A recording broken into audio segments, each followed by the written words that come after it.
પંચમહાલ જિલ્લાના ઘોગંબા ખાતે જિલ્લા કક્ષાનો દિવ્યાંગ સાધન સહાય વિતરણ કાર્યક્રમ યોજાયો.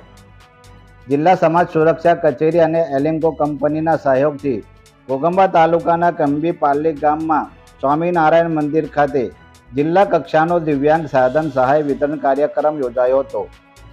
કેમ્પમાં મહાનુભાવોના હસ્તે 283 જેટલા લાભાર્થીઓને 21 પ્રકારના સાધનોની સહાય પૂરી પાડવામાં આવી હતી, જેમાં 31.99 લાખ રૂપિયાની કિંમતના 390 સાધનોનું વિતરણ કરવામાં આવ્યું હતું.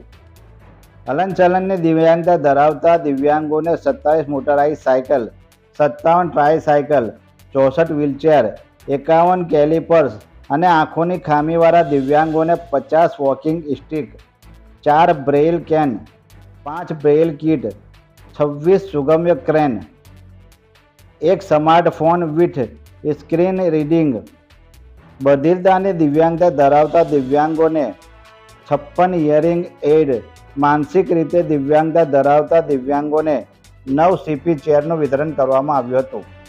આ કાર્યક્રમમાં જિલ્લા પંચાયત પ્રમુખ રેણુકાબેન ડાયરા, હાલોલ અને કાલોલના ધારાસભ્યો, જિલ્લા કલેક્ટર આશિષ કુમાર સહિત અધિકારીઓ પદાધિકારીઓ ઉપસ્થિત રહ્યા હતા.